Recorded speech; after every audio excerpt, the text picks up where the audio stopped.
যে আমার জীবনে বড় ভয় আমার উম্মত গোপন পাপে লিপ্ত হবে। সবাই একই পাপ করছে কিন্তু কেউ কাউকে দেখায় না। অবশ্য আল্লাহ রাসূল কথা বলেছেন যে তাহারাজুনা তাহারজাল হেমারে, গাধা যেমন গাধীর সাথে মিলে লজ্জা জানে না, ষাঁড় যেমন গাভীর সাথে মিলে লজ্জা বুঝে না, মানুষ তেমন খোলা মাঠে জেনা করবে লজ্জা বুঝবে না। আল্লাহ রাসূলের মুখের কথা। মানুষ তেমন খোলা মাঠে জেনা করবে লজ্জা বুঝবে না। সে সময় চলে এসেছে। আর যত দল পার্টি বেশি হবে তত মানুষের চরিত্র ইতর শ্রেণীর হয়ে যাবে, নোংরা। ওরা হায়ানার মতো। ওকে জেলে দাও, ওকে হাজতে দাও, ওকে আটকাও, ওকে বাঁধো, আর বদনাম করো, আর গিবাত করো, সারাদিন এভাবে চলে। আমার জীবনে দুটা ত্যাগ, আমি জীবনে দুটা ত্যাগ করি। একটা হলো এই, আমার জীবনে আমি কোনোদিন কারো প্রতিশোধ নেব না। এটা আমার জীবনের ত্যাগ, প্রতিশোধ নেব না। ফেন্সগঞ্জ সিলেটে ওসি আমাকে বলছে যে আপনি খালি সিগনেচার করেন, মামলা আমি চালাবো। তো আমি না, আমি মানুষের বিরুদ্ধে মামলা করি না, করব না। আর আরেকটা জীবনের স্বাদ, মানুষের বদনাম করব না। মানুষ যদি আমাকে ধুয়ে ছেড়ে দেয়, যার যা ইচ্ছা লাগে সে যদি তা গালি দেয়, আমি তাকে পাল্টা কিছু বলবো না। খুব ত্যাগ, প্রতিশোধ নিব না, আর বদনাম করব না। বদনাম করে পরকাল হারায় আগানো যায় না। যার আপনি বদনাম করলেন, আপনি মনে করছেন আপনার চেয়ে বড়, আপনি সেজন্য বললেন, ও বাড়তেই থাকবে আর আপনি বদনাম করতেই থাকবেন। রাসূল সাল্লাল্লাহু আলাইহি সাল্লাম বলছেন আমার জীবনে তিনটা বড় ভয়। এক, আইম্মাতা মুজিল্লিন, ভ্রান্ত হুজুর। হুজুর হবে ভ্রান্ত, এটা তার ভয়। এই কথাটা অন্য জায়গায় বলছেন আল্লাহ রাসূল যে এখনো মিম্বাদি আইম্মা, আমার পরে কতগুলো আলেম ওলামা আসবে, ইয়াহদুনা বেগাইরে হাদিয়াতি, আমার আদর্শ ছাড়া অন্য আদর্শ ধরে নিয়ে বলবে এইটাই রাসূলের আদর্শ। আমার সুন্নাত ছেড়ে দিয়ে অন্য সুন্নাত ধরে নিয়ে বলবে এইটাই রাসূলের সুন্নাত। আদর্শ কি? আদর্শ হলো এক গিলাস পানি দিলাম আমি, তো আপনি বলবেন জাযাকাল্লাহ খায়ের, তো আপনি বলছেন থ্যাংক ইউ। এটা রাসূলেরটা বাদ দিয়ে ওটা বললেন। কয়েক কোটি বার যদি আপনি থ্যাংক ইউ বলেন তো এক নেকি হবে। আর যদি একবার জাযাকাল্লাহ খায়ের বলেন, জাযাকাল্লাহ খায়ের মানে জানেন? আপনি যে এক গিলাস পানি দিলেন, আল্লাহর প্রতিদান দেখ আপনাকে। আমি মানুষ, আমি আর কি প্রতিদান দিব? এক গিলাস পানির বিনিময়ে আমি কাকে দিতে বললাম? আল্লাহকে। ওর তার শক্তি অনুপাতে দিবে, যেদিন দিবে। আপনি লন্ডনে বিপদে পড়েছেন, আমি বলেছি জাযাকাল্লাহ খায়ের, তো আল্লাহ লন্ডনে আপনাকে এই বাক্যটার উত্তর দিয়েছেন, আপনাকে বাঁচিয়ে দিয়েছেন। তো জাযাকাল্লাহ খায়ের ছিল একটা আদর্শ, হয়ে গেছে আরেকটা। মানুষ কোরআন মাজিদ পড়ে বলছে যে দেখেন আল্লাহ বলেছে মিলাদ করতে হবে। মানুষ একবারে কোরআন মাজিদ খুলে দেখাচ্ছে আল্লাহ বলছেন যে ভোট দিতে হবে, খুলে দেখাচ্ছে কোরআন মাজিদ। কেমনে হয়? মানুষ নিচে নামতে নামতে নামতে কত দূরে গেছে। আল্লাহ তাআলা বলছেন যে ওরা কুকুর শ্রীগালের চেয়ে খারাপ। মানুষ পশু প্রাণীর চেয়ে খারাপ, কুকুর শ্রীগালের চেয়ে খারাপ, পশু প্রাণীর চেয়ে খারাপ। মানুষ বালহুম আদাল, কুকুর শ্রীগালের চেয়ে খারাপ। যে মানুষের বদনাম করে, যে মানুষের গীবত করে, যে মানুষকে অপমান করে, যে মানুষকে জেল হাজতে দেয়, যে মানুষের জমি দখল করে, ক্ষমতা দেখায়, দাপট দেখায়, এ হলো কুকুর শ্রীগালের চেয়ে খারাপ। ক্ষমতা দেখিয়ে, দাপট দেখিয়ে, দলীয় ক্ষমতা দেখিয়ে একদিন বেঁচে থাকার চেষ্টা করিয়েন না। একদিন আপনাদের নেত্রীর সময় মাত্র ৪৫ মিনিট, জুলুম দিয়ে বেঁচে থাকার চেষ্টা করিয়েন না।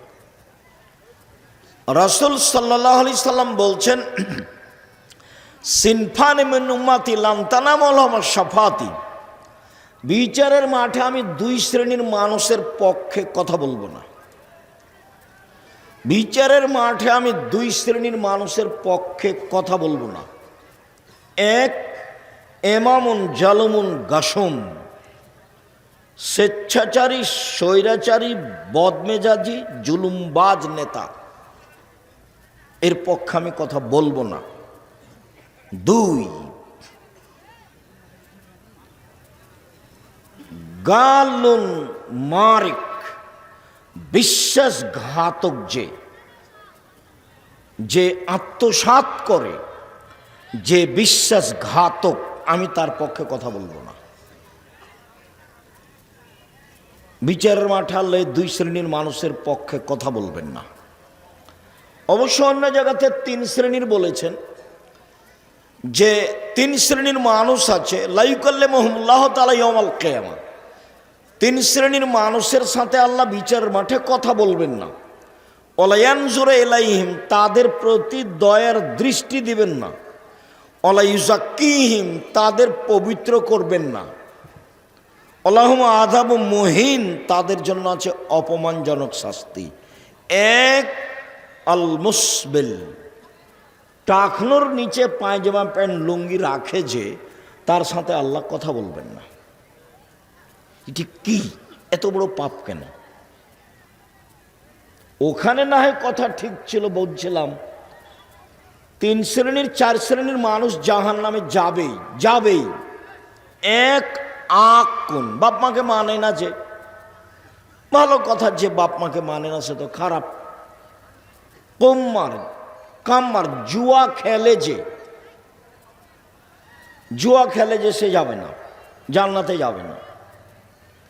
মদমেনুল খামর, নিয়মিত নেশাদার দ্রব্য খায়, পান করে, যে এই সব মানুষের সাথে আল্লাহ বিচারের মাঠে কথা বলবেন না। তিন শ্রেণীর মানুষের সাথে আল্লাহ কথা বলবেন না। এক, আল মুসবেল, টাকনোর নিচে পায়জামা প্যান্ট লুঙ্গি পরে, যে। দুই, মালিকুন কাযাব, মিথ্যুক দায়িত্বশীল, যে হেড মৌলানা, headmaster, principal, vice chancellor, jail super, chairman, member, MP, মন্ত্রী, টিওনো, ইওনো, ডিসি, এডিসি, যারা যেখানে মিথ্যা কথায় দায়িত্ব পালন করবে, আল্লাহ তার সাথে কথা বলবেন না। ধোঁকাবাজ, প্রতারক, বিশ্বাসঘাতক, বদমেজাজি, জুলুমবাজ, এদের সাথে আল্লাহ বিচারের মাঠে কথা বলবেন না। ফেরাউন এর চেয়ে অল্প সময়ে হারালছে। আপনাদের নেতার তো সময় ৪৫ মিনিট ছিল, ফেরাউনের ৪৫ মিনিট ছিল না, ২-১ মিনিট। জুলুম যত বেশি হবে, ধ্বংসের সময় তত কম হবে।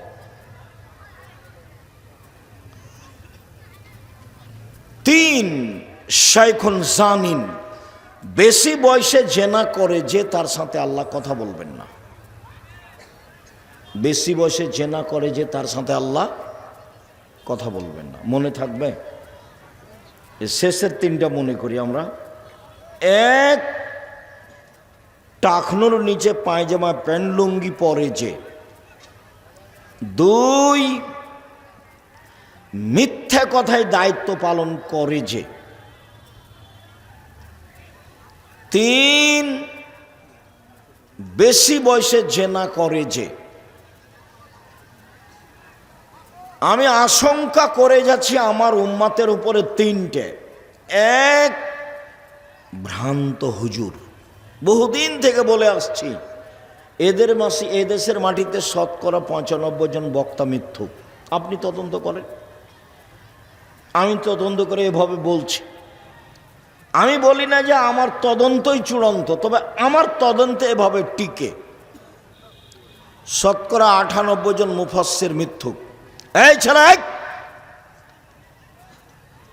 যেখানে যা হোক এখান থেকে কেউ উঠতে পাবেন না, এখানে চুপচাপ বসে থাকতে হবে। পাশ থেকে কোনো ছেলে উঠলে তাকে ঠেকানোর চেষ্টা করবেন।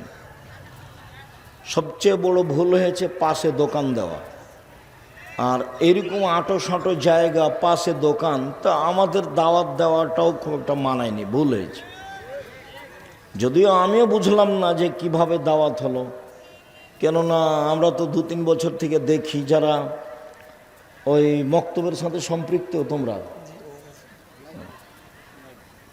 তার মানে মক্তবের সাথে সম্পৃক্ত আব্দুল্লাহর একটা জোরালো দাবি, দেশ বিদেশ ঘুরে এসে বলছে আমি খুব ঘুরলাম আর আপনাকেও দেখলাম, তাতে প্রথম পদক্ষেপ একবারে তেঁতুলিয়া থেকে টেকনাফ পর্যন্ত মক্তব চালু করবো ইনশাআল্লাহ।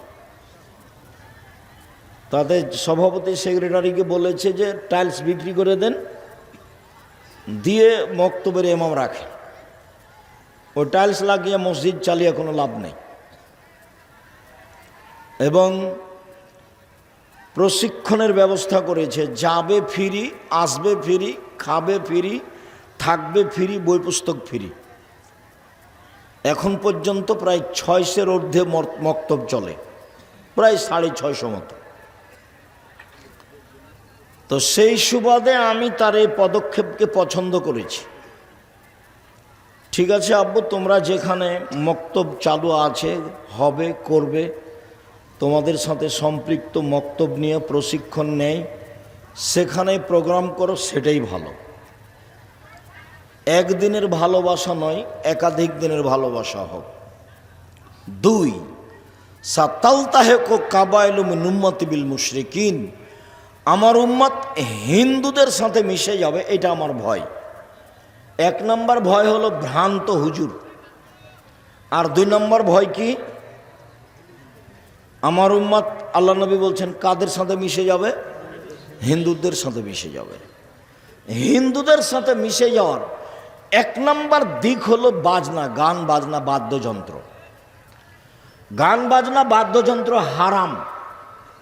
আল্লাহ রসুল শুনে 2 কানে আঙ্গুল ঢোকালেন, ঢোকে রাস্তা ছেড়ে দূরে চলে গেলেন, দিয়ে বলছেন আব্দুল্লাহ ইবনে উমর, হাল তাসমাউ শায়ান, তুমি কি এখন গান বাজনা বাদ্যযন্ত্রের শব্দ শুনতে পাচ্ছ?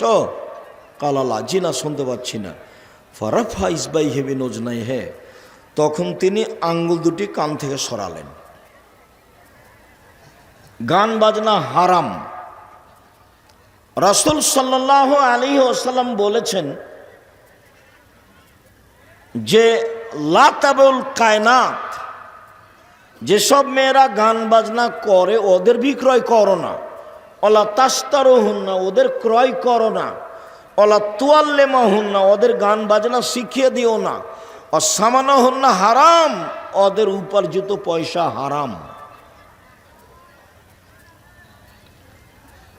আমার উম্মতে যেগুলো প্রকাশ পাবে ভয়াবহ হিসাবে যারা জাহান্নামে যাবে, 1, আমার উম্মত হালাল মনে করবে বাদ্যযন্ত্রকে। 2, রেশমি কাপড়কে। 3, গান বাজনাকে। 4, জেনাকে। আমার উম্মত জেনাকে হালাল মনে করবে, গান বাজনা বাদ্যযন্ত্রকে হালাল মনে করবে। উপদেশ বইয়ে একটা আলোচনা আছে গান বাজনা, এখন পড়েন কি না, পড়েনি বা কেন, কেন বা পড়েন না। এইভাবে অলসতা করে জীবন কাটিয়ে কি হবে? যেভাবে জীবন কাটাচ্ছেন এ দিয়ে কি হবে? এটা তো পশু প্রাণীর মতো জীবন। খেলেন, পায়খানা করলেন, বদনাম করলেন, জীবন শেষ। এটাতে কি হলো?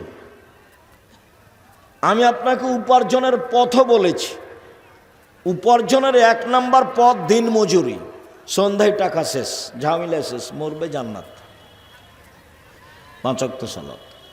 2 চাকরি, 25 দিনে বেতন শেষ হয়, 5 দিন ধার কর্জে চলে। 3 জমি চাষ, সমান সমান বা লস।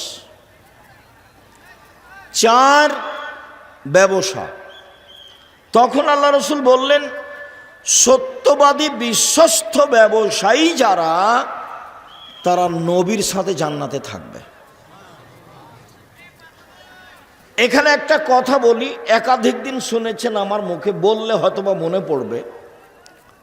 একজন সাহাবী রাসূলের কাছে অজুর পানি নিয়ে গেছে, রাতে রাসূলের সাথে আছে আর মেয়ে সব। তো নিয়ে যেতেই রাসূল খুশি হয়ে বলছেন, সালমা শেতা, তোমার যা ইচ্ছা তাই চাও, আমি খুশি হয়েছি। বাহ, তুমি আমার জন্য অজুর পানি নিয়ে এসেছো, মেশাক নিয়ে এসেছো, তোমার চালচলন তো ভালো, চাও, কি চাও চাও। তখন সাহাবী বলছেন, আসআলুকা মুরাফাকাতাকা ফিল জান্নাত, আপনার সাথে জান্নাতে থাকতে চাই। কথা মনে থাকবে না মনে হয়? আল্লাহ রাসূল ওর উপরে খুশি হলেন কেন? অজুর পানি আর মেশক দিয়েছেন সেই জন্য। বুদ্ধিমান ছেলে। এই জন্য যারা অধীনস্থ কাজ করে তাদের খুব হুঁশিয়ার এবং সতর্ক হতে হয়। আহমদ, জি ঠিক আছে।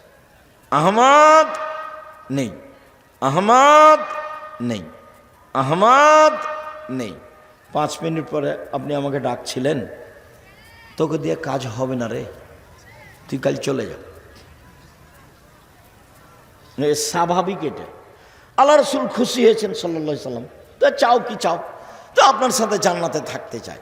তো আল্লাহ রসুল বলছেন, আওয়া গায়ের জালেক, না না না না, এটা নয়, অন্য কিছু চাও, অন্য কিছু চাও। তখন সাহাবী বলছেন, হোয়া জাকা, ওটাই চাই, আপনার সাথে থাকতে চাই। তখন আল্লাহ রসুল সরাসরি বললেন, আচ্ছা ঠিক আছে।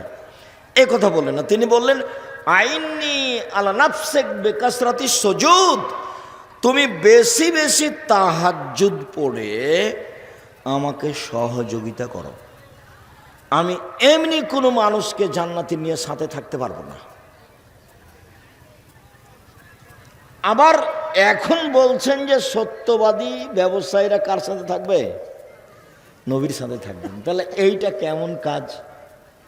অনেক ভালো কাজ।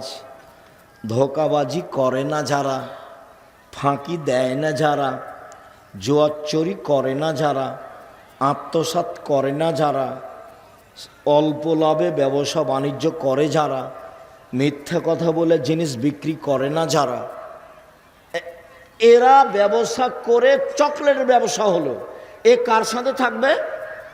নবীর সাথে থাকবে। তখন তিনি বলছেন, আত্তাজির আস-সাদিক আল আমিন, 1 ব্যবসায়ী, 2 সত্যবাদী, 3 বিশ্বস্ত,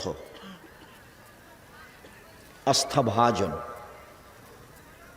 4-5 দিন গোস্ত বাজারে কিনতে গিয়ে বুঝতে পেরেছেন যে ওই লোকটার গোস্ত কমে না, আর আরো বাকি 2 জন বাড়ি গিয়ে মাপেন, কমে যায়। কিছুদিন পরে কার কাছে গোস্ত নেবেন? যার কমে না। আর এ মনে করছে যাগ্গে সারাদিনে 2 জনের কাছে বিক্রি করতে পারলে হলো। কয়দিনে দেখবেন যে আর দোকানটাও নাই, উঠে গেছে। এই কথাটা বুঝাতে গিয়ে আমি বলি, 2-1 দিন বলেছি যে ঢাকা বাইতুল মুকাররমের যে মসজিদে জুমার দিন একজন বলে পাঞ্জাবি, আর একজন বলে 3000। মানে ওই পাঞ্জাবির দাম কত? 3000। সারা খুব বিক্রি করেছে। এখন সন্ধ্যায় বলছে যে আজকে খুব লাভ হয়েছে। আরে ওই দাম তো, ওর দাম তো 300 টাকা। ওকে কততে বিক্রি করেছে? 3000। আপনি বিশ্বাস করেন 3 মাস পরে গিয়ে দেখবেন যে লোকটাও নাই, দোকানটাও নাই। আল্লাহ রাসূল বলছেন, মহিক্য বারাকাতাহু, তার বরকত মিটে যাবে। ও ধোঁকাবাজ ব্যবসায়ী, ও আত্মসাৎকারী ব্যবসায়ী, ও গাদ্দার ব্যবসায়ী, ও জুলুমবাজ ব্যবসায়ী, ওর ব্যবসা হারিয়ে যাবে। দোকানপাট 2 বছর 4 বছর পরে সব কিছু যাবে। টাকা মায়েরা মরে কি করে সব ধ্বংস হয়ে যাবে। ব্যবসায়ী এক, সত্যবাদী, দুই, বিশ্বস্ত। এই ব্যবসায়ী কার সাথে থাকবে? নবীর সাথে থাকবে। এ কথা আল্লাহ রাসূল বলেছে। রাসূল সাল্লাল্লাহু আলাইহি ওয়াসাল্লাম বলেন, আমার জীবনে তিনটা বড় ভয়। এক, ভ্রান্ত হুজুর। দুই, কি? আমার উম্মত হিন্দুদের সাথে মিশে যাবে, জাযাকাল্লাহ খায়ের। তিন, সাতাবদ কাবাইল মিনুমতাল আওসান, আমার উম্মত মূর্তি পূজা করবে। প্রায়ের বাড়িতে ছবি আছে, তার বাপের আছে, তার মায়ের আছে, নেতা নেত্রীর আছে, তারপর পুতুল আছে। যাদের বাড়িতে পুতুল আছে, কাঁকড়া আছে, সব মুনাফেকেরা। মুনাফেক বক্তব্য শুনে বক্তব্যের সাথে মুনাফেকি করে। ছবি কেন তোমার বাড়িতে? আমি তো বহুদিন বলেছি, যে বাপ মারা গেছে, পাসপোর্ট সাইজের ছবিটা ছিঁড়ে ফেলে বাপের কবরের পাশে গিয়ে হাত তুলে দোয়া করতে হয়।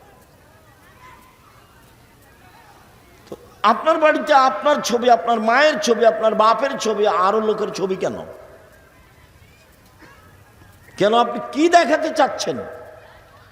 কার ভালোবাসা দেখাতে চান? শ্বাস বন্ধ হয়ে গেলে এগুলো শেষ।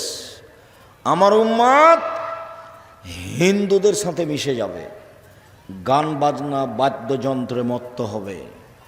সব দোকানেই বাজনা বাজে, সব মোবাইলেই বাজনা বাজে, সব বাড়িতেই বাজনা বাজে, সব দোকানেই প্রায় মেয়ে নাচে, প্রায় সব মোবাইলেই মেয়ে নাচে, প্রায় সব বাড়িতে মেয়ে নাচে। মানে ধ্বংস হয়েই গেছে, খালি মরতে বাকি আছে। আমার উম্মতের উপরে তিনটা বিপদ নেমে আসবে, তিনটা পাপের কারণে। এক, ভূমিকম্প হবে। দুই, গজব নাজিল হবে।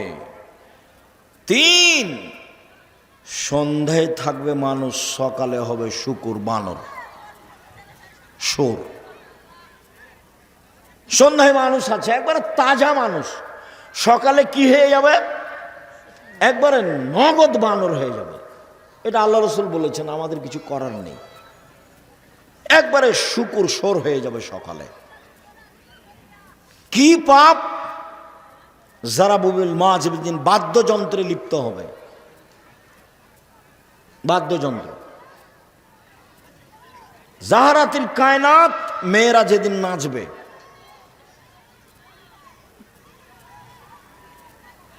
সারেবুল খমরা, যেদিন মানুষ নেশাদার দ্রব্য, বিড়ি, তামাক, জর্দা, সিগারেট, গোল খাবে। মনে থাকবে না? মনে হয় সিরিয়াল তো মনে থাকার কথা।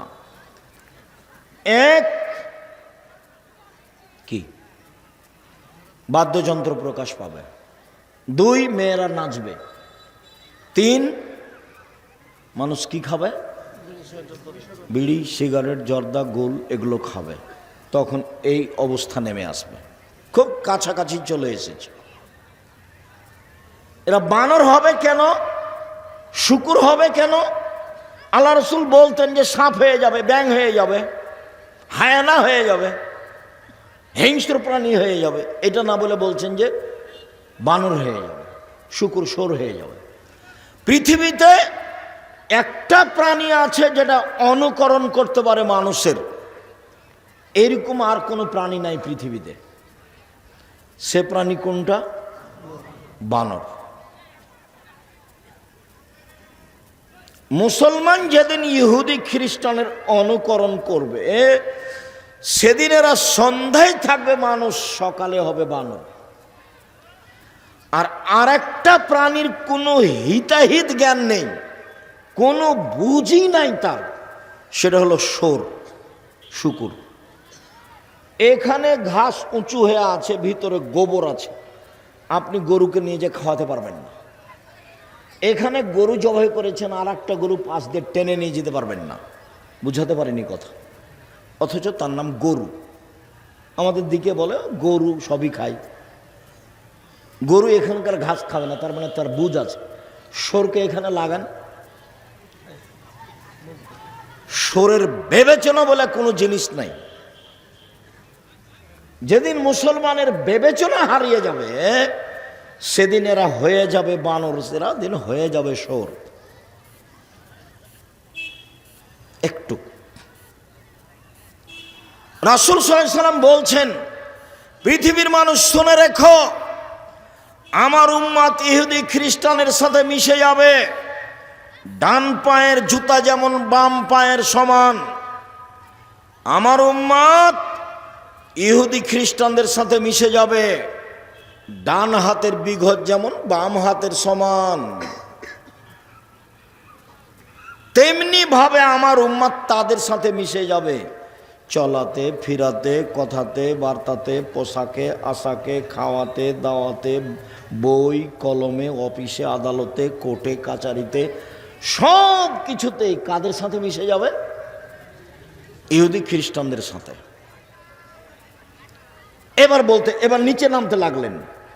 নিচে নামতে নামতে বলছেন যে ইহুদি খ্রিস্টান যদি মায়ের সাথে জেনা করে থাকে তো আমার উম্মত মায়ের সাথে জেনা করবে। এটা রাসূলের মুখের ভাষা। দেখতে পাচ্ছেন না, ইহুদি খ্রিস্টানদের সব কিছু ওরা ভালোবাসে। মেয়েদের পোশাক কেমন দেখছেন না, লুঙ্গি প্যান্ট পরা ভালোবাসছে, মাথার চুল ছোট করা ভালোবাসছে। এখানে কতগুলো ছেলে আছে যে মাথা সরাতে বলেন, কাপড় উপর দিক ছাতা হয়ে আছে, নিচের দিক কাটা আছে। তোমাকে এটা কে শিখালো? তোমাদের বাড়ি তো ওরকমই, তোমার মাও ওরকমই, তোমার বাপও ওরকমই, তুমিও ওরকমই। ঘুম থেকে দেখো একদিন তুমি শোর হয়ে গেছো, বানর হয়ে গেছো, কিছু করার নেই। ওটা আল্লাহ রাসূল বলছেন, এ কথা আমি বলিনি। আমি আপনাকে কথা বলে কষ্ট দেব কেন? সে জিম্মেদারি আমার নয়। জাতির সামনে কোনোদিন অপ্রয়োজনীয় কথা বলিনি, কিসসা কাহিনী বলিনি কোনোদিন। খুব অল্প সময়, খুব ভদ্রতা বজায় রেখে চুপচাপ শুনবেন, জায়গা থাকলে বসবেন, জায়গা না থাকলে দাঁড়িয়ে থাকবেন। আমি আপনার বিরক্তির আগে কথা শেষ করব ইনশাআল্লাহ। সম্মানিত দিনী ভাই বোন, ইবাদতের জগতের সবচেয়ে দামি ইবাদত হলো সালাত। ব্যতিক্রম ইবাদত ওটা ক্ষমতাধর। দান হলো সবচেয়ে শক্তিশালী ক্ষমতাধর ইবাদত। ও একটা থেকে আর একটা ঘটাতে পারে। দান একটা থেকে আর একটা ঘটাতে পারে, আর কোনো ইবাদত এরকম পারে না। তাই আল্লাহ রাসূল বলছেন, মহিলারা শোনো, আমি তোমাদের তো অধিকাংশ জাহান্নামে দেখছি, তোমরা দান করো মানে বেঁচে যাবা। দান করো মানে কি? জাহান্নাম থেকে বেঁচে যাবা। ও জাহান্নাম থেকে মুক্তি দিতে পারে, ব্যবসা বাণিজ্যের লস সরাতে পারে, বাড়ির বিপদ আপদ দূর করতে পারে, কবরের শাস্তি বন্ধ করে দিতে পারে, পাপকে মিটিয়ে দিতে পারে, পানি যেমন আগুনকে নিভিয়ে দিতে পারে। আল্লাহ খুব ক্ষিপ্ত, কিছু দান করে দিবেন, ঠান্ডা হয়ে গেছে। ও খুব ক্ষমতাধর ইবাদত। আর ইবাদতের জগতে ব্যতিক্রম ইবাদত হলো সালাত। রাসূল সাল্লাল্লাহু আলাইহি সাল্লাম বলেন, আকিমুর রুকুআ ওয়াস সুজুদা, পৃথিবীর মানুষ ভালো করে রুকু করো, ভালো করে সিজদা করো। কেন? সালাত তিন ভাগে বিভক্ত। এক ওযু, দুই রুকু, তিন সিজদা। মানে সালাতে যদি 300 নেকি হয়, 300 দুই রাকাত সালাতে, যদি রুকু ঠিক হয় তাহলে 100 টিকে গেছে, বেঠিক হলে 100 কাটা গেছে। সিজদা যদি ঠিক হয় তাহলে 100 টিকে গেছে, যদি ঠিক না হয় তাহলে 100 কাটা গেছে। ওযু যদি ঠিক হয় তাহলে 100 টিকে গেছে, ও যদি ঠিক না হয় তাহলে 100 কাটা গেছে। তিনটেই যদি ঠিক না হয় তাহলে এক নেকিও হয়নি। ক্ষমা দা হবে হাক্কে হা, কে যদি ঠিক ঠিক সালাত আদায় করে, রুকু সিজদা করে, ওযু করে, তাহলে তার ইবাদত কবুল করা হবে, সালাত কবুল করা হবে এবং সব ইবাদত কবুল করা হবে। আর যদি তার এটা ঠিক না হয় রুকু সিজদা অজু যদি ঠিক না হয় তাহলে সব গেছে, একটাও টিকবে না। শুনুন 1 মিনিট। আল্লাহ নবীকে জিজ্ঞাসা করা হলো, আল্লাহ রসুল বললেন, এই শোনো সাহাবীরা শোনো, আমি তোমাদের একটা কথা বলে দিব যাতে পাপ মিটে যায়, মান বেড়ে যায়। হ্যাঁ হ্যাঁ বলেন। আমি তোমাদের একটা কথা বলে দিব যাতে পাপ মিটে যায়, মান বেড়ে যায়। বলেন কি? তখন বলছেন, শোনো, ইসবাগুল অজু, সুন্দর করে অজু করলে পাপ মিটে যায়, মান বেড়ে যায়। পায়ে হেঁটে মসজিদে গেলে পাপ মিটে যায়, মান বেড়ে যায়। আরেকদিন আল্লাহ রসুলকে আল্লাহ বলছেন মোহাম্মদ সাল্লাল্লাহু আলাইহি ওয়াসাল্লাম। আল্লাহ আমাদের নবীকে মোহাম্মদ বলে ডাকতেন, জিবরাইল আমাদের নবীকে মোহাম্মদ বলে ডাকতেন। আর সাহাবীগণ আল্লাহ নবীকে বলতেন, আল্লাহ রসুল এটা করব সাল্লাল্লাহু আলাইহি ওয়াসাল্লাম, আল্লাহ রসুল এটা বলবেন, আল্লাহ রসুল এটা দিবেন। তো সাহাবীগণ কিভাবে বলতেন? আল্লাহর রসুল, আল্লাহ রসুল করেছেন, আল্লাহ রসুল দিয়েছেন। আর নাম ধরে ডাকতেন কে? জিবরাইল এবং আল্লাহ। আর আমাদের ভারত, বাংলাদেশ, পাকিস্তানের ওলামায়ে কেরাম বলছে হুজুরে পাক সাল্লাল্লাহু আলাইহি সাল্লাম,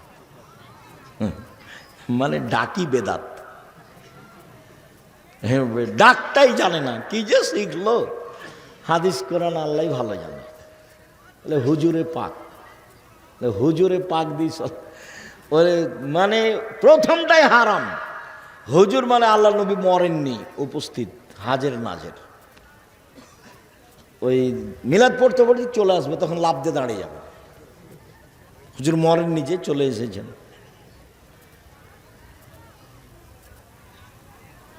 আল্লাহ নবী আল্লাহ বলছেন, মোহাম্মদ জি, ওপরে কি নিয়ে হইচই হয়েছে বলতে পারেন? জি হ্যাঁ পারি। কি?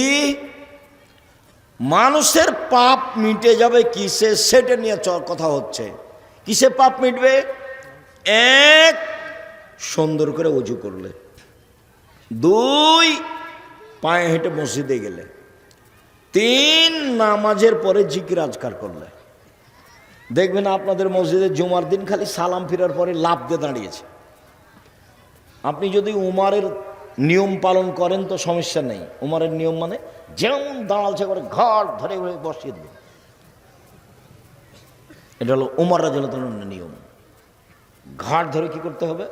বসিয়ে দিতে হবে। মসজিদ কেমন তোমার বাবার সম্পত্তি? তুমি মসজিদে এসেছো, মসজিদের নিয়ম নিয়ে চলতে হবে তোমার। মসজিদ যার, তার কাছে অনুমোদিত, এমনি বসা যায় না। আল্লাহ আপনার ঘরে বসবো কি, এভাবে কি কথা হবে? পদ্ধতি হলো 2 রাকাত সালাত পড়ো, তাহলে অনুমতি হয়ে গেছে। মসজিদে বসার অনুমতি কি? 2 রাকাত সালাত। মসজিদ যার, তার কাছে অনুমতি নিয়ে বসতে হবে। তা আমি কি এখন আল্লাহকে বলতে পারবো যে আল্লাহ আপনার ঘরে বসবো কি? উনি কি আমাকে বলবেন যে বসেন? তো মানুষের সাথে তো আল্লাহ কথা বলেন না। এখন কি করতে হবে? পদ্ধতি কি? 2 রাকাত সালাত, এটাই পদ্ধতি। এই পদ্ধতিতেই আসতে হবে। তো সুন্দর করে ওযু, পায়ে হেঁটে মসজিদ আর সালাতের পরে বসে জিকির আজকার, এমনি তাৎক্ষণিক উঠা যাবে না। তারপর আল্লাহ রাসূল বলছেন, মান ফাআলা যালিকা আশা বেখাইরিন মাতা বেখাইরিন। এইভাবে উযু করলো যে, পায়ে হেঁটে মসজিদে গেল যে, কিছুক্ষণ বসে জিকির আজকার করলো যে, তার মরে যাওয়া ভালো, তার বেঁচে থাকা ভালো। তার মরে যাওয়া ভালো, তার বেঁচে থাকা ভালো। ওয়াকানা মিন খাতিয়াতিহি কারাজুলিন ওয়ালাদাতহু উম্মুহু। তারপর লোকটা হয়ে গেল সেই দিনের মতো যেদিন তার মা তাকে জন্ম দিয়েছে, নিষ্পাপ। কেউ যদি হজ করে আর হজ যদি কবুল হয় তাহলে কি হয়ে যায়? সেদিনের মতো হয়ে যায়। তাতে 10 লক্ষ টাকা খরচ আছে, রিক্স আছে, টানা হেঁচড়া আছে। তারপর মোয়াল্লেম ফাঁকি দেয়। মোয়াল্লেম বলছে ভুল টুল হয়ে গেছে, আপনি 1000 রিয়াল দেন, মিটে যাবে। 500 রিয়াল দেন, আরো কত কি, তার কোনো হিসাব নাই, কত জিদ্দার, কত ঢাকার, কত কি যে করলো হুজুর। খালি বললো যে এ আর সেই, আমরা করতে থাকলাম। তারপরে যদি কবুল হয় তাহলে সেদিনের মতো, যেদিন মা জন্ম দিয়েছে। এবার দেখেন, মা জন্ম দিয়েছে যেদিন, সেদিনের মতো হওয়ার সহজ পথ: এক, সুন্দর করে উজু; দুই, পায়ে হেঁটে মসজিদ; তিন, সালাতের বসে একটু পরে একটু জিকির। মনে থাকবে না? মনে হয় তো। রাসূল সাল্লাল্লাহু আলাইহি সাল্লাম বললেন, পৃথিবীর মানুষ, সুন্দর করে রুকু করো, সিজদা করো, আমি তোমাদেরকে পিছন থেকে দেখতে পাই। এটা হলো মুআজিজা। এখানে পিছনে চোখ নাই, নবীর পিছন দিকে চোখ ছিল না, কিন্তু দেখতে পেতেন। এটা কি? মুআজিজা, অলৌকিক ক্ষমতা। অলৌকিক ক্ষমতা বুঝেন? আর একটু বুঝিয়ে বলি। মুসা আলাইহিস সালামের সাথে জাদুর পাল্লা হলো কার? ফেরাউনের। তো শত হাজার জাদুঘর নিয়ে এসে বলল যে কি করতে হবে? সাপ ছেড়ে দাও। রসিয়া লাঠি সাপ হয়ে গেল, বিশাল বিশাল সাপ মুসার দিকে ধাওয়া করে আসছে। তা আল্লাহ বলছেন যে তুমি দেরি করছো কেন, তোমার লাঠিটা ছেড়ে দাও। তো লাঠিটা যেমন ছেড়েছে তেমন মাঠে যা সাপ ছিল একবারই ধরে নিয়েছে। এই তো বুঝতে ভুল হচ্ছে ফেরাউনের। মাঠে কেন, সারা পৃথিবী জুড়ে যদি সাপ করে দেওয়া হতো, আর এই লাঠিটা ছেড়ে দেওয়ার পরে পৃথিবী যদি একটা সাপ থেকে যেত, তাহলে আল্লাহর শক্তি দুর্বল প্রমাণ হতো। এই মাঠ কেন, সারা পৃথিবী জুড়ে যদি সাপ পূর্ণ করা হতো, তারপরে লাঠিটা ছেড়ে দেওয়ার পরে যদি একটা সাপ থেকে যেত, তাহলে কার শক্তি দুর্বল হতো? আল্লাহর। এলো অলৌকিক ক্ষমতা। তেল নাই, ইঞ্জিন নাই, চেয়ারে বসে বলছেন সুলাইমান আলাইহিস সালাম, চলো। কোথায় যেতে হবে? ইরাক। উঠতে উঠতে সকালই চলে গেছে ইরাক। এর নাম হলো মুআজিজা, অলৌকিক ক্ষমতা। তো পিছন দিক থেকে দেখতে পাচ্ছেন, এটা কি? অলৌকিক ক্ষমতা। বারা ইবনে আযিব রাদিয়াল্লাহু তাআলা আনহু বলেন, রুকুন নবী সাল্লাল্লাহু আলাইহি সাল্লাম সুজুদুহু বাইনা সাজদাতাইনি ওয়া রাফু মিনার রুকুই মা খালাল কিয়াম ওয়াল কউদ কারিবিন মিনাস সামায়ে। শুনেন, রুকুর সময় যতটুকু, রুকু থেকে উঠে দাঁড়িয়ে থাকার সময় ততটুকু, সিজদার সময় যতটুকু, সিজদা থেকে উঠে দাঁড়িয়ে থাকার সময় ততটুকু, দাঁড়ানো এবং আত্তাহিয়াতুর বৈঠক ব্যতীত সব সমান সমান, সব সমান সমান। যতক্ষণ রুকুতে থেকেছেন ততক্ষণ রুকু থেকে উঠে দাঁড়িয়ে থাকতে হবে। এমন কত, যদি মসজিদে যদি বেশিক্ষণ দাঁড়ান, দেখবেন সব বাকিগুলো চলে গেছে সিজদায়, উঠে গরম হয়ে যাবে। হে কি ব্যাপার, কিন্তু হুজুর তো যায়নি, আমরা দেখি আগে সবাই চলে গেছে। হাদিস বুখারী মুসলিম। রুকুতে যতক্ষণ ছিল দাঁড়িয়ে ততক্ষণ থাকবে, মোটামুটি সমান সমান। সিজদায় যতক্ষণ ছিল সিজদা থেকে উঠে ততক্ষণ থাকবে। এবার পরের হাদিস শোনেন। আনাস রাদিয়াল্লাহু তাআলা আনহু বলেন, ইজা কামা রাসূলুল্লাহ সাল্লাল্লাহু আলাইহি ওয়াসাল্লাম মিনার রুকুয়ে ফানাহানু নাকুলু কাদ আওহামা। আল্লাহ রাসূল রুকু থেকে উঠে দাঁড়িয়ে আছেন, দাঁড়িয়ে আছেন, দাঁড়িয়ে আছেন। তখন আমরা পিছন থেকে বলা বলি করতাম মনে মনে, নিজে নিজে, রাসূল মনে হয় সিজদা ভুলে গেছেন।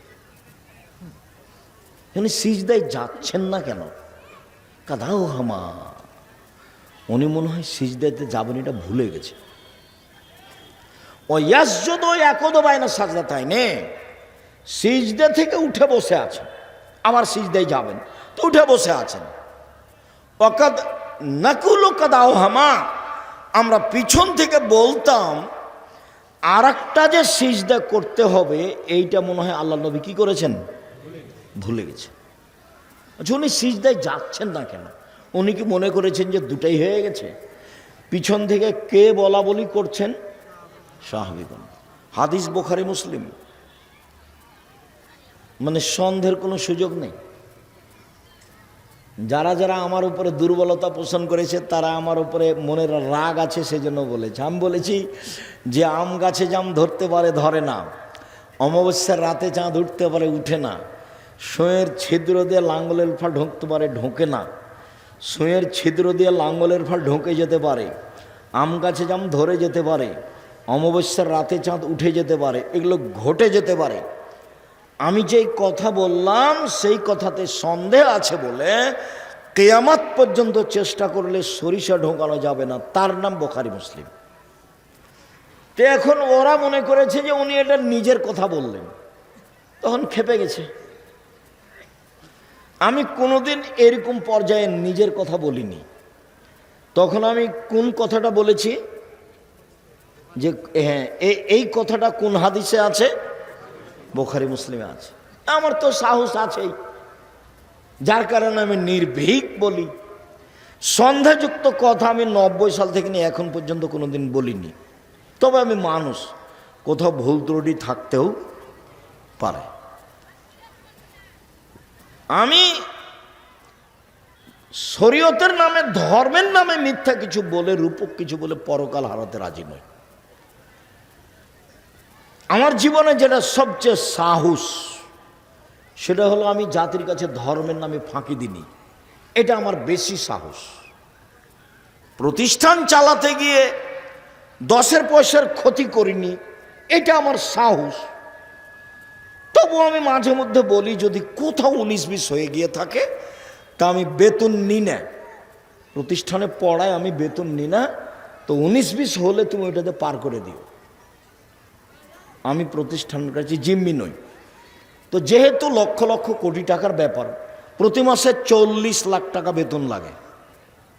কত লাখ টাকা? 40 লাখ। তাতে এটা দারোসা নাকি? দারোসার লোকও আছে, কত টাকা যে দেয় তা আমি বলতে পারছি না। এখন যদি দারোসার লোক বলে আপনারা এই হিসাবে 1 পয়সা দিই না, তো আমার কিছু করার নেই। তবে চলছে জামিয়া সালাফি, 5000 প্রায় ছেলে মেয়ে, 300 জন শিক্ষক শিক্ষিকা। রাজশাহীতে যেটা সেটা হলো প্রায় 50 বিঘা জমির ওপরে, রূপগঞ্জে যেটা সেটা প্রায় 100 বিঘা জমির ওপরে, দিনাজপুরে যেটা সেটা প্রায় 20 বিঘা জমির ওপরে,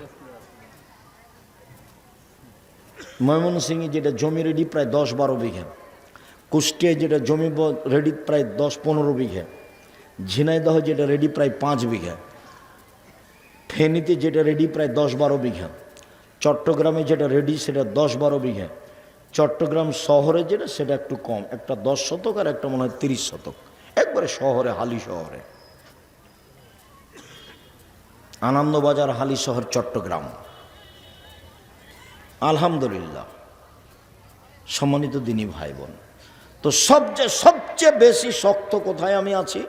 আমার দৃঢ়তা কাজ করে, দিন ধর্মের কথা বলি, এতে আমার কোনো সন্দেহ কাজ করে না, কোনো সন্দেহ নেই।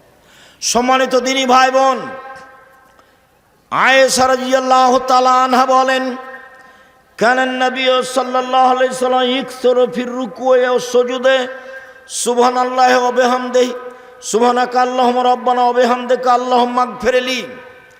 আল্লাহর নবী রুকু এবং সিজদায় বেশি বেশি বলতেন সুবহানাকা আল্লাহুম্মা রাব্বানা ওয়া বিহামদিকা আল্লাহুম্মা আগফিরলি, হে আল্লাহ তোমার প্রশংসা সহকারে তোমার পবিত্রতা বর্ণনা করছি, আমাকে ক্ষমা করো।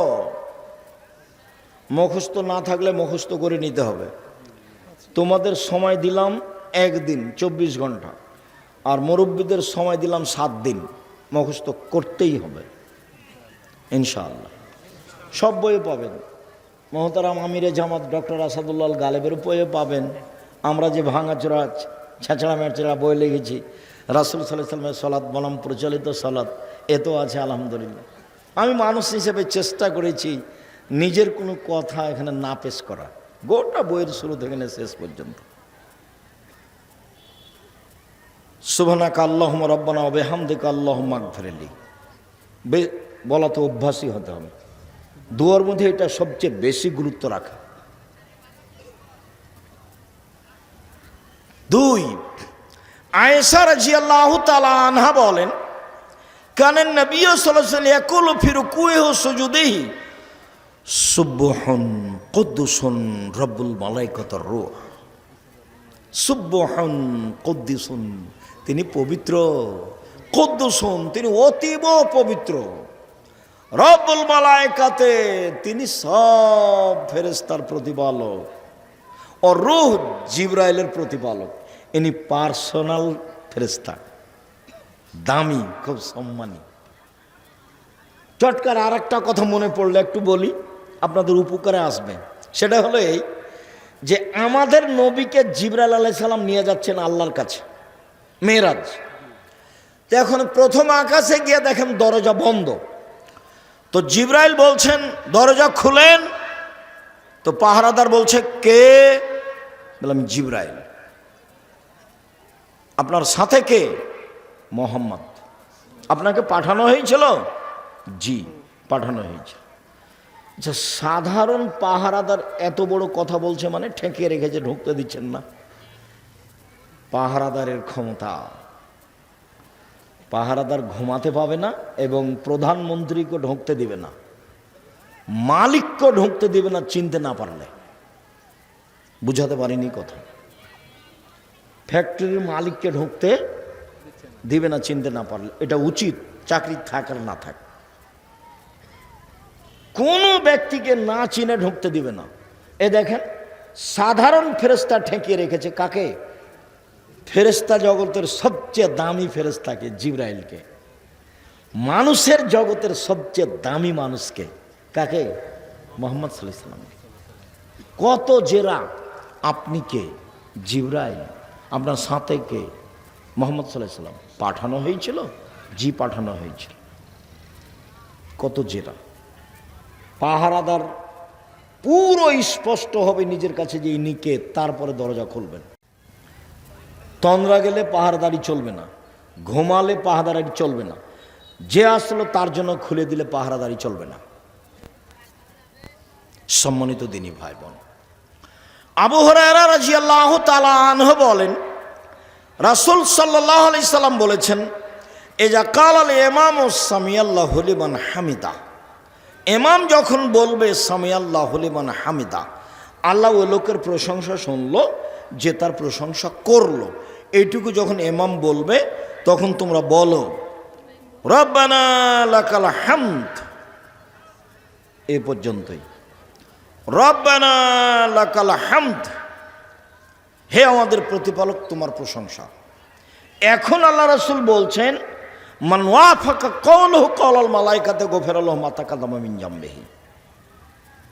রব্বানা লাকাল হামদ বলতে ভুল করবেন না। ওই সময়তে ফেরেশতারাও বলেন রব্বানা লাকাল হামদ।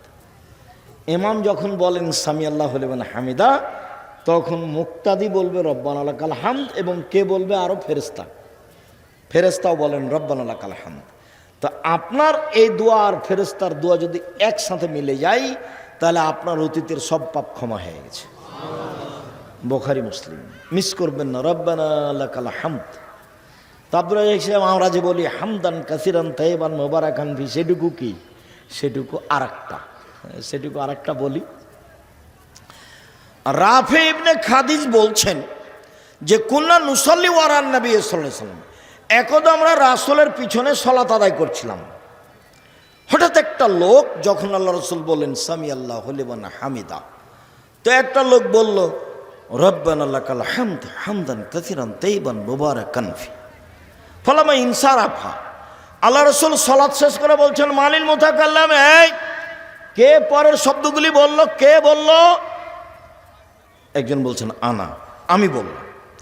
তখন আল্লাহ রাসূল বলছেন শোনো শোনো শোনো শোনো শোনো, বিজাত সালাসিনা মালায়েকা ইয়াবতাদিরুনা হাইহুম ইয়াকতুবুনা, তোমার এই দুয়ার নেকিগুলি 39 জন ফেরেশতা লেখার জন্য তাড়াহুড়া লাগিয়ে দিয়েছে। 30-এর অধিক 39 পর্যন্ত 39 জন ফেরেশতা তাড়াহুড়া লাগিয়ে দিয়েছে এটা লেখার জন্য নাকি। শুনুন, রব্বানা লাকাল হামদ হামদান কাসিরান তাইবান মুবারাকান ফি বলা যায়, তবে জোরে বলতে হবে না। তো ইনি যে জোরে বলেছেন, এটা ছিল ব্যতিক্রম ঘটনা। সাহাবী এভাবে কেউ বলেননি, আগেও বলতেন না, পরেও বলেননি। কোনো দিন কোনো সাহাবী জোরে বলতেন না। সলাতের মধ্যে একটাই জায়গা জোরে, সেটা বলেন তো কোন জায়গা? আমিন। আর কোনো জায়গা জোরে নেই। তো আমরা দুই সিজদার মাঝের দোয়া জোরে বলি কেন? সামি আল্লাহু লিমান হামিদার দোয়া জোরে বলি কেন? আয়াতের জব জোরে দিই কেন? এক সময়ে ভারত, বাংলাদেশ, পাকিস্তানের নেতারা ছিল খ্রিস্টান, ইংরেজ, ওই ব্রিটিশ। তো ওরা বলেছিল যে মুসলমানদেরকে মুসলিম পার্সোনাল ল হিসেবে সবাইকে দিতে হবে কে কোন মাঝহাব মানে। ওরা জানতো কি এরা মাঝহাব মানে, 4 মাঝহাবের বাকি যারা আছে তাদেরকে ওরা হত্যা করবে, তারা হলো তাদের বিরোধী। তখন আহলে হাদিসেরা কার কাছে আশ্রয় নিয়েছিল? ইমাম শাফি। তখন পরিচয় দিয়েছিল বাগমারার মুসলমানেরা যে আমরা হলাম শাফি গোটা দেশে। তো ইমাম শাফির ফতোয়া হলে এগুলো জোরে বলা। তখন আমাদেরও কাজ কি হয়ে গেছে? এগুলো জোরে বলা। বোঝা যায়নি কথা? এই জন্য আমরা জোরে বলি, তাছাড়া এগুলো জোরে বলার প্রমাণ নেই। সম্মানিত দিনী ভাই বোন, রাসূল সাল্লাল্লাহু আলাইহি সাল্লাম রুকু থেকে উঠে বললেন সামি আল্লাহু লিমান হামিদা, মিলা সামাওয়াতি মিলাল আরজ, আকাশ পরিমাণ প্রশংসা, জমিন পরিমাণ প্রশংসা, ও মিলামা শি'তা মিন শাইইন বাদ, এরপরে তুমি যা চাও সে তোমার প্রশংসা। অন্য এক বর্ণনায় এসেছে রাসূল সাল্লাল্লাহু আলাইহি সাল্লাম বললেন মিলা সামাওয়াতি মিলাল আরজ ও মিলামা বাইনাহুমা মিলামা শি'তা মিন শাইইন বাদ, এরপরে বললেন আহলা সানায়ে, সত্যই তুমি প্রশংসার যোগ্য। আহাক্কু মা কালাল আব্দ, বান্দা যেটা বলেছে সেটা ঠিক বলেছে। অকুলুনা লাকা আব্দুন, সবাই আমরা দাস। তারপরে বলতেন আল্লাহুম্মা লা মানিয়া লিমা আতাইতা, তুমি যাকে যা দিবে তাকে কেউ ঠেকাতে পারবে না। ওয়ালা মুতিয়া লিমা মানাতা, তুমি যাকে দিবে না সেটা কেউ দিতে পারে না। তুমি দিলে কেউ ঠেকাতে পারে না, তুমি যদি না দাও কেউ দিতে পারে না। ওয়ালা ইয়ানফাউ জাল জাদ্দ মিনকাল জাদ, কোনো বিত্তশালীর টাকা পয়সা তোমার সামনে কোনো কাজে আসবে না, কোনো বিত্তশালীর টাকা পয়সা তোমার সামনে কোনো কাজে আসবে না। তাহলে এবার কি বলতে পারি? সামি আল্লাহু লিমান হামিদা, রব্বানা লাকাল হামদ হামদান কাসিরান তাইয়িবান মুবারাকান ফি, মিলা সামাওয়াতি মিলাল আরজ ওয়া মিলা মা বাইনাহুমা মিলা মা শি'তা মিন শাইইন বা'দ, আহলাস সানাই ওয়াল মাজদ, আহাক্কু মা কালাল আব্দ ওয়া কুল্লুনা লাকা আব্দুন, আল্লাহুম্মা লা মানিয়া লিমা আতাইতা ওয়া লা মুতিয়া লিমা মানাতা ওয়া লা ইয়ানফাউ জাল জাদ্দ মিনকাল জাদ। তাহলে তো এখন লম্বা সময় দাঁড়িয়ে থাকাই লাগছে। এতক্ষণ যদি ইমাম দাঁড়িয়ে থাকে তাহলে পিছের লোক কি বলবে? এখন মনে হয় ভুলে গেছে, সিজদে মনে হয় আর যাবে না, ভুলে গেছে। সম্মানিত দিনী ভাই বোন, আমি আলোচনা লম্বা না করে আপনাদের সাথে আমার আর একটু জরুরি কথা দু একটা আছে। সম্মানিত দিনী বোন, মহিলাদের ব্যাপারে বললে মহিলারা খুশি না আমরা খুশি? আপনারা আমার দিনী বোন আব্দুর রাজ্জাক সাহেব এসেছেন, কথা বলছেন নাকি? কথা বলিয়েন না, একটু ধৈর্য ধারণ করে থাকেন, কথা বলিয়েন না। আপনাকে আমি আসলে কি বলতে পারি, আমার একটা পরামর্শ নেন আগে, একটা পরামর্শ। সেটা হলে স্বামীর সংসারে 2টা কাজ করিয়েন না। 1, অভিমান করবেন না। 2, প্রতিবাদ করবেন না। সংসার করা যাক আর না যাক, যদি আপনি বুঝেন যে সংসার করা যাবে না, তো আপনি খোলা তালাক করে সংসার ছেড়ে দিতে পারেন, কোনো সমস্যা নেই। কাজীর কাছে গিয়ে খোলা তালাক করতে পারেন, চেয়ারম্যান মেম্বারের কাছে গিয়ে খোলা তালাক করতে পারেন। তবে যেহেতু সংসারে এসেছেন, 2টা জিনিস ছেড়ে সংসার করেন, শয়তান সুযোগ পাবে না। 1, অভিমান। অভিমান কি? ওই তো ওরা গেছিল এতে স্বপ্নপুরী, তুমি তো একদিন আমাকে স্বপ্নপুরী দেখতে নিয়ে গেলে না। সবাই খালি স্বপ্নপুরীর কথা বলে। তারপর প্রতিবেশী ধনী মানুষ বউকে নিয়ে কক্সবাজার গেছে, তুমি তখন ব্যবসা বাণিজ্য করো, টাকা পয়সা হয়েছে, তুমি একদিন আমাকে কক্সবাজারে ফিরিয়ে নিয়ে আসো। এর নাম অভিমান। এই ঈদে একটা তুমি আমাকে দামি শাড়ি দিবা, এর নাম অভিমান। একটা থেকে যদি দুইটা অভিমান করেন, আর যদি স্বামী পূর্ণ না করতে পারে কোনো কারণে, তা আপনাকে শয়তান খালি সারাদিন বলবে, হলো দেখলি তোর স্বামী তোর কোনো কথা মানে না, দেখলি কোনো দিন মানেনি, একদিনও মানে না, কি করবি এখন কর যেটা পারিস, সকালে উঠে বল তো সংসারই করবো না, তুই আমাকে তালাক দিয়ে দে। এটা শিখালছে কে? শয়তান। আল্লাহ বলছেন যে এত তার পাওয়ার, এত তার ক্ষমতা, আর সে একদিন দুই দিন নয়, 1 মিনিট। শয়তানের ইতিহাসে গেলাম, 1 মিনিট, হাদিস, সহিহ হাদিস। আল্লাহ বলেন, এ শয়তান সরে যা, তোকে বললাম যে আদমকে সিজদা কর, তুই করলি না। তো বলছে আমি কেন করব, আমি আগুনের তৈরি, ও হলো মাটির তৈরি, আমি তাকে সিজদা করতে পারি না, তাহলে তুই সর এখান থেকে, তুই চলে যা। তো ইবলিস বলছে ঠিক আছে, আমি চলে যেতে রাজি, আমার একটা কথা শুনতে হবে। কি কথা? আমাকে কিয়ামত পর্যন্ত বেঁচে থাকার সুযোগ দিতে হবে, এটা হলো দাবি। তা আল্লাহ বললেন না যে তোকে দিব না, এ কথা বললেন না। তা আল্লাহ বললেন আচ্ছা ঠিক আছে, এলা ওয়াক্তি মালুম, একটা সময় পর্যন্ত দিলাম। দেওয়ার সময়তে আল্লাহ কিয়ামত পর্যন্ত বললেন না, বললেন যে এলা ওয়াক্তি মালুম, একটা সময় পর্যন্ত দিলাম। যেমন সুযোগ পেয়েছে তেমন বলছে। দেখেন বলার ঢং কেমন, রব্বি, হে আমার প্রতিপালক। কে বলছে বলেন তো? শয়তান।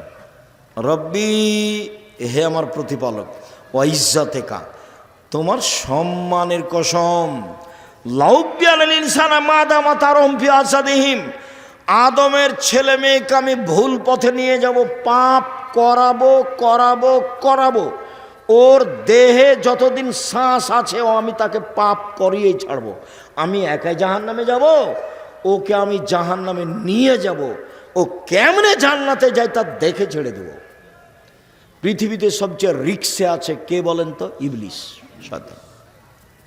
সবচেয়ে রিক্সে, 24 ঘন্টা আছে রিক্সের উপরে আছে। যে কোনো মূল্যে আপনাকে আর আমাকে কোথায় নিয়ে যাবে? জাহান্নামে নিয়ে যাবে। আমি আপনি তো কিছুক্ষণ ঘুমাই, আরাম করি, বুঝতে পারি না, ইবাদত করি, ভুলে থাকি, কিন্তু শয়তানের এরকম সুযোগ নাই। শয়তান সবসময় রেডি। অপরতে পৃথিবীতে রিক্সের উপরে বিপদে কেউ নেই। ও বলছে ওর দেহে, আদমের দেহে যতক্ষণ শ্বাস আছে আমি তাকে পাপী করবই। এই ছেলে, তোমাকে বলেছি বহুদিন, আবার বলি, তোমার বড় মোবাইলটাতে ল্যাংটা মেয়ে আছে, তুমি রাত 2টার দিকে এভাবে রেখেছ, 2 মিনিট পরে আবার হাত দিয়েছ। তোমার বান্ধবীর সাথে তুমি কথা বললে, 1 ঘন্টা বলেছ, দিয়ে মোবাইলটা বন্ধ করে রেখেছো, 30 সেকেন্ড পরে আবার কথা বলছো। এগুলো কে করাচ্ছে বলো তো দেখি? শয়তান। কোরআন মাজিদে হাজারো জায়গাতে এসেছে, সব খারাপ কাজকেও ভালো করে দেখায়। খারাপ কাজকে কি করে দেখায়? ভালো করে দেখায়। দেখবেন খালি আপনি সাজাবেন, মেয়েটার সাথে এভাবে কথা বলবো, এখানে কথা বলবো, ওই জায়গায় কথা বলবো, এই কথাগুলি কথা বলবো, বলে নেওয়ার পরে আবার দেখবেন যে ও এগুলো কথা ছুটে গেছে, এরপরে যখন রিং দেবো তখন এগুলো বলবো, এগুলো বলবো। এগুলো কে সাজাচ্ছে বলেন তো দেখি? শয়তান সাজাচ্ছে, ভেতরে কাজ করছে সবসময়। তখন আল্লাহ বললেন না যে তুই পারবি না, এ কথা বললেন না। তখন আল্লাহ বলছেন, এই শয়তান শোন, ইজ্জতি ও জালালি ও ইরতেফায়ে মাকানি, আমার ইজ্জতের কসম, আমার সম্মানের কসম, আমার মর্যাদার কসম, আমার উচ্চতার কসম, আদমের ছেলে মেয়ে যতবার ক্ষমা চাইবে ততবার আমি ক্ষমা করে দেব। আদম সন্তান, মা দাওয়াতানি রাজাওতানি, আদমের ছেলে মেয়ে শোনো, তুমি আমাকে যেভাবে ডাকো আমি সেভাবে থাকি, তুমি আমার কাছে যেভাবে আশা পোষণ করো সেভাবে পূর্ণ করে থাকি, তুমি আমাকে যেভাবে ডাকো আমি সেভাবে থাকি, তুমি যেভাবে আশা পোষণ করো সেভাবে পূর্ণ করে থাকি। আমি পরোয়া করি না তুমি কত বড় পাপী, আমি পরোয়া করি না তুমি কত বড় পাপী, তুমি ক্ষমা চাইলে আমি ক্ষমা করে দিই, তুমি যেভাবে ডাকো আমি সেভাবে থাকি, তুমি যেভাবে আশা পোষণ করো সেভাবে আমি পূর্ণ করে থাকি। কে বলছেন? আল্লাহ। ইবলিস বলল এইটা, আর আল্লাহ বললেন এটা। তাহলে আস্তাগফিরুল্লাহ ওয়া আতুবু ইলাইহি বলাই লাগছে। আস্তাগফিরুল্লাহ ওয়া আতুবু ইলাইহি, শ্বাস যেমন নিজ গতিতে চলছে, শ্বাস ভেবে চিন্তা ফেলবো, এটা কি মনে হয়? শ্বাস যে আসছে আর যাচ্ছে, তো কোনো চিন্তা ভাবনা আছে কি? খাওয়ার টাইমের জন্য চিন্তা ভাবনা করা লাগে, কিন্তু শ্বাসের জন্য চিন্তা ভাবনা লাগে না। আস্তাগফিরুল্লাহ ওয়া আতুবু ইলাইহি এভাবে চলে আসতে হবে বেখিয়াল। নৌকাতে উঠলাম, দোয়া আস্তাগফিরুল্লাহ ওয়া আতুবু ইলাইহি। খেতে বসতে যাচ্ছে, আস্তাগফিরুল্লাহ ওয়া আতুবু ইলাইহি। ঘুমাতে যাচ্ছে, দোয়া পড়ব, আস্তাগফিরুল্লাহ ওয়া আতুবু ইলাইহি। রাস্তায় চলছি, ভ্যানলাতে উঠে আস্তাগফিরুল্লাহ ওয়া আতুবু ইলাইহি। এটা চলে আসতে হবে মুখে স্বাভাবিকভাবে। এটা ছাড়া আল্লাহ করবেন না। আল্লাহ রসুল বললেন যে দামি সম্পদ এক, লেসানুন জাকের, ওই জিহ্বা যে এরকম ডাকতে পারে। তিন, কালবুন শাকের, আলুর দাম গেছে গেছে, যাক তাতে আসে যায়, যা হয়েছে আলহামদুলিল্লাহ, সামনে বছর হবে। একেবারে হয়রান হয়ে মাথা খারাপ, আর আলুর ব্যবসা করব না, এ করব না, সে করব না, বাদ অন্য কিছু করবো, এগুলো একটা বলা হবে না। ব্যবসা রিস্ক নিয়ে করতে হবে। একবার গেছে আরো 10 বার আসবে, এগুলো হয়রানি হওয়া হবে না। আলহামদুলিল্লাহ কি বলতে শিখতে হবে? আলহামদুলিল্লাহ। আর ওই স্ত্রী দামি সম্পদ যে স্ত্রী স্বামীকে দিনের ব্যাপারে সহযোগিতা করতে পারে, দিনের ব্যাপারে সহযোগিতা করতে পারে। তো তোমাকে দিনের ব্যাপারে কি সহযোগিতা করবে? তুমি তো খালি গরম দেখাও, টাকা দিতে দেরি করেছে, কি সহযোগিতা করবে? তুমি রাত 12টায় গেছ, তোমার হাত পা ধরে বলবে আপনাকে আমি খুব ভালোবাসি, আপনার সাথে একসাথে খাবো, এই জন্য ভাত আমি রেখে দিয়েছি, তরকারি আমি রেখে দিয়েছি, আমি আপনার অপেক্ষায় আছি, আমি আপনাকে আমার জীবনের চেয়ে ভালোবাসি, আপনার পায়ের নিচে আমি নিজেকে মিটিয়ে দিতে চাই, আপনাকে আমি কত ভালোবাসি তা আমি অন্তর খুলে আপনাকে দেখাতে পারবো না, আপনি যা বলবেন সেটা আমি করব যদি পাপ না হয়, যা বলবেন সেটা আমি করব যদি পাপ না হয়। যদি বলেন সারা রাত পা টিপে দিতে হবে, প্রস্তুত আছি। যদি বলেন সারা রাত মাথার পাশে দাঁড়িয়ে থাকতে হবে, প্রস্তুত আছি। যা বলবেন তাই, যদি পাপ না হয়। আমার একটা কথা শোনেন, এশার সালাতের পরে বাড়ি চলে আসবেন, এশার নামাজ শেষ বাড়ি চলে আসবেন। এটা হলো মহিলা তার স্বামীকে কি করছে? দিনের উপরে সহযোগিতা করছে। দুঃখিত, মিছিলে যায়েন না, অমুকের চরিত্র ফুলের মতো পবিত্র বলিয়েন না, কেননা আপনি তার চরিত্র সম্পর্কে জানেন না। আল্লাহ রসুল বলছেন যে তুমি নেতার এই কথা বলে তুমি আল্লাহকে তোমার উপরে খেপিয়ে দিয়েছ, আসখাত্তুম, তুমি একবার তোমার প্রতিপালককে তোমার উপরে খেপিয়ে দিয়েছ। আমার একটা কথা শোনেন, এভাবে যায়েন না, দিনের উপরে সহযোগিতা।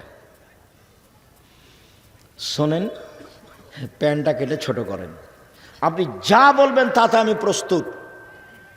যদি বলেন যে আমার শাশুড়ির, আমার মায়ের, আমার শাশুড়ির কাপড় খেঁচে দিতে হবে, প্রস্তুত। পেশাব পায়খানা পরিষ্কার করে দিতে হবে, প্রস্তুত। রান্না করে দিতে হবে 3 বার আমার শাশুড়িকে, প্রস্তুত। যাহাই বলিবেন তাহাই করিব। আমার একটা কথা শোনেন, হারাম উপার্জন করিয়েন না, এই ডেস্টিনি এগুলো করিয়েন না, এনজিওতে যায়েন না। এই ছেলে 1 নম্বর উপার্জনের পথ কি? সহজ, দিনমজুরি। 2, চাকরি যেন হালাল হয়। 3, জমি চাষ। 4, ব্যবসা। তো ব্যবসাকে তুমি ছোট করে দেখিও না, ব্যবসা চকলেট থেকে শুরু। আমি কিন্তু চকলেটের ব্যবসা করতে বলিনি, আমি যতবার বলেছি যে আপনারা চকলেটের ব্যবসা করেন, শ্বশুরের কাছে টাকা নিয়েন না, ততবার আমি বলেছি চকলেট মানে কম পয়সার ব্যবসা। চকলেট মানে কি? কম পয়সার ব্যবসা। লোন নিয়ে আপনি ব্যবসা করতে গেলেন কেন? যে চাঁপাইনবাবগঞ্জের ভাষাতে আমও গেছে, ছালাও গেছে, কাঁদতে কাঁদতে 2 চোখ হয়ে গেছে। লোন মানে জীবন ধ্বংস হয়ে গেছে, লোন মানে আপনি চলে গেছেন জাহান্নামে, খালি মরতে বাকি আছে। আর দেশকে ভালোবাসতে শিখেন। যারা দেশ বিক্রি করে খায় তাদের কাছে, তাদের পিছনে দৌড়ায়েন না, ভুল। নিজের দেশের মুরগি আগুন দিয়ে জ্বালিয়ে অপর থেকে ডিম আনতে হবে, এত বেকুব বোকা দেশ বাংলাদেশ নয়। বাংলাদেশে যারা বসবাস করে তারা একে ধ্বংস করেছে, কলকারখানা সব বন্ধ করে বাইরে থেকে কাপড় নিয়ে আসতে হবে। অবাক কথা। যে হলো জাতীয় শত্রু, যে দিনের শত্রু, যে জানের শত্রু, যে মালের শত্রু, যে অর্থের শত্রু, যে দেশের শত্রু, তাকে শত্রু হিসাবে জায়গা দিও। বন্ধু বললে তোমাকে ছড়িয়ে দিয়ে দিবে। আমার মা বলতো 4টা কাজ করো না বেটা, তো করোনা তো লেনদেন তো জানতো না, 4টা কাজ করিস না বেটা। এক, কারোর সাথে বন্ধু তালি করিস না, নাহলে পেটে ছুরি দিয়ে দিবে। একদিন বন্ধু তালি কি হবে, কেটে যাবে, তখন কি করবে, পেটে ছুরি দিয়ে দেবে। 4টার এটা রহস্য বলতেন, বাকিগুলোর বলতেন না। 2, প্রাইভেট পড়াস না। 3, দোকানে বসিস না। 4, মানুষের বাড়ি দাওয়াত খাস না। বন্ধু তালি চলবে না, প্রাইভেট পড়া চলবে না, দোকানে বসা চলবে না, তারপরে দাওয়াত খাওয়া হবে না। তো ছাত্র জীবনে দাওয়াত খায়নি, ব্যতিক্রম, এখন তো খাওয়াই লাগে। সম্মানিত দিনী ভাই বোন, বলছিলাম যে রাসূল সাল্লাল্লাহু আলাইহি ওয়াসাল্লাম আমাদেরকে যেইভাবে রক্ষা করার চেষ্টা করেছেন দোয়া তাসবিহ দিয়ে, সেভাবে করার চেষ্টা করি। দিনী বোন, আপনাকে একটু কথা বলি, জীবনে 2টা কাজ করবেন না, অভিমান আর প্রতিবাদ। অভিমান করে পূর্ণ না করলে সারাদিন সারা রাত শয়তান কে করবে, ওকে খেপিয়ে তুলবে। একবারে মেয়েটার আর ঘুমাইতে পারবে না, আপনার স্ত্রী আর ঘুমাইতে পারবে না, খালি শয়তান ওকে সারা রাত সাজাবে। কি বলবি সকালে, কি বলবি সকালে, কি বলবি সকালে, বল উঠে যে তোর সংসার করবো না, গেলাম, তুই আমাকে তালাক দিয়ে দে, তোর সংসারই করবো না। তো সে ঠিক আছে, তোকে তালাক দিয়ে দিস, এক্ষুনি তালাক দিয়ে দে, এক্ষুনি তালাক দিয়ে দে, যাক, 1 তালাক, 2 তালাক, 3 তালাক, 100 তালাক দিলাম, যাক। যেমন তালাক দেওয়া শেষ হয়েছে তেমন শয়তান নেই। এখন ফিরি, ব্যাপারটা কি, 3টে ছেলে, যে কয়টা ছেলে মেয়ে আছে, 3টে, শয়তান চলে গেছে। এটা আপনি বুঝতে পারবেন যারা তালাক দিচ্ছে তাদেরকে দেখেন বলে। এতই বেকায়দা, একেবারে বড় ধরনের বেকায়দা। ও যদি মামলা করে তাহলে কোর্ট তার পক্ষে, ওর ভাইয়েরা তার দিকে, কেউ এখন বুদ্ধি দিয়ে কাজ করবে না। ওর দুলা ভাইয়েরা আরো খারাপ আপনার বিরুদ্ধে, সবাই ওকে কি করবে, সাজিয়ে কোর্টে পাঠাবে, বিপদ আসবে। আমার দিনী বোনেরা 2, প্রতিবাদ করবে না, প্রতিবাদ করলেই সংসার ভেঙে যাবে। সম্মানিত দিনী বোন, 4টা কাজ করবেন, জান্নাতের সব দরজা খোলা। 1, 5 ওয়াক্ত সালাত। 2, রমজান মাসের সেম রোজা। 3, স্বামীকে মেনে চলা। 4, জেনায় লিপ্ত না হওয়া। যদি জেনা হয়ে গিয়ে থাকে, আজ থেকে তোবা করেন, কয়েকটা জিনিস পেয়ে যাবেন। 1, পৃথিবীর যে কোনো বিপদ থেকে বেঁচে যাবেন জেনা বন্ধ করতে পারলে। 2, বিচার মাঠে বিশেষ ছায়াতলে থাকা যাবে জেনা বন্ধ করতে পারলে। 3, জান্নাতুল মাওয়া পাওয়া যাবে। অনাহা নাফসা আনিল হাওয়া ফাইনাল জান্নাতে হেল মাওয়া। যে নিজেকে অন্যায় থেকে ঠেকাতে পারলো, আমি আল্লাহ তাকে জান্নাতুল মাওয়া দিয়ে দিলাম। আপনি আমার দিনী বোন 4টা কাজ করেন। 1, 5 ওয়াক্ত সালাত। 2, রমজান মাসের সিয়াম। 3, স্বামীকে মেনে চলা, তিতা লাগলেও মিঠা লাগলেও। 4, জেনায় লিপ্ত না হওয়া। জেনা যদি হয়ে গিয়ে থাকে, শক্ত হাতে দাঁড়িয়ে যান, আর জিন্দেগিতে কোনো ধারে পাশে আসবো না ইনশাআল্লাহ। আল্লাহ তুমি সাহায্য করো, তাহলে তুমি কয়েকটা সুবিধা ভোগ করতে পারবা। 1, যে কোনো বিপদ থেকে বেঁচে যাবা। 2, বিচারের মাঠে বিশেষ ছায়াতলে থাকা হবে। 3, জান্নাতুল মাওয়া পাওয়া যাবে। দিনী বোন শোনেন, রাসূল সাল্লাল্লাহু আলাইহি ওয়াসাল্লাম বলছেন যে কেউ যদি দুইটা মেয়ের লালন পালন করে, দুইটা মেয়ে, তাহলে সেই বাপ আর আমি জান্নাতে থাকবো একসাথে। 10টা ছেলে মেয়ে লালন পালন করলে, ছেলে লালন পালন করলে এই সুযোগ হবে না। মেয়েদের মান মর্যাদাই ভিন্ন। রাসূল সাল্লাল্লাহু আলাইহি ওয়াসাল্লাম বললেন যে নবী জান্নাতে যাবে, সিদ্দিক জান্নাতে যাবে, শহীদ জান্নাতে যাবে।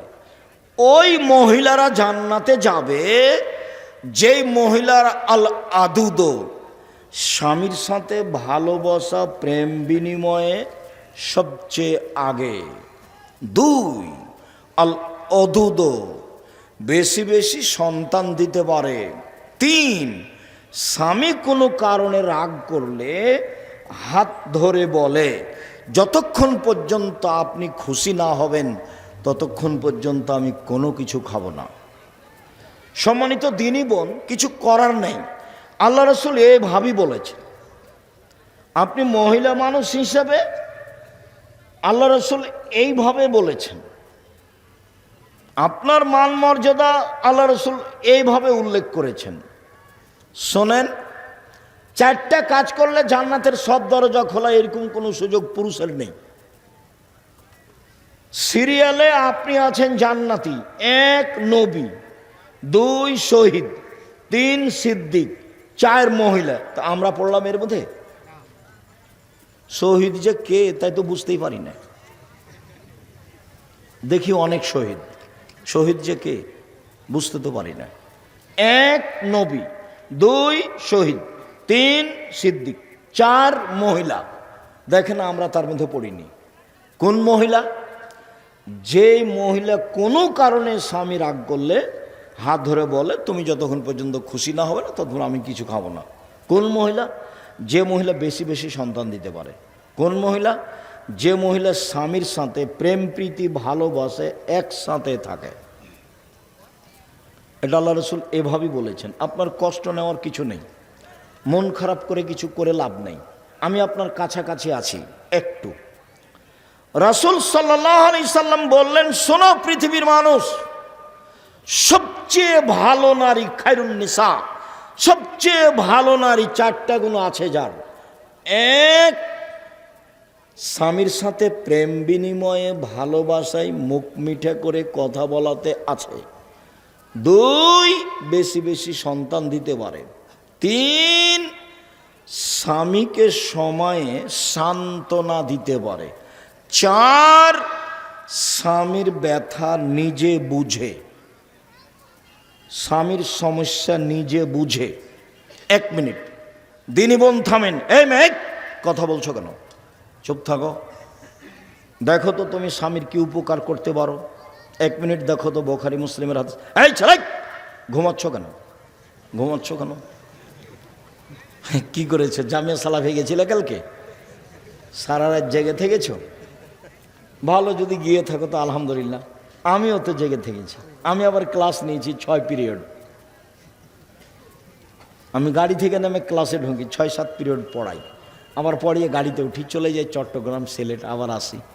90 সাল থেকে এভাবে আছে। আল্লাহ রহম করো। সম্মানিত দিনী ভাই বোন, বোন আপনি শোনেন, আপনাকে বলছি শোনেন। 1 মিনিট দেখাই।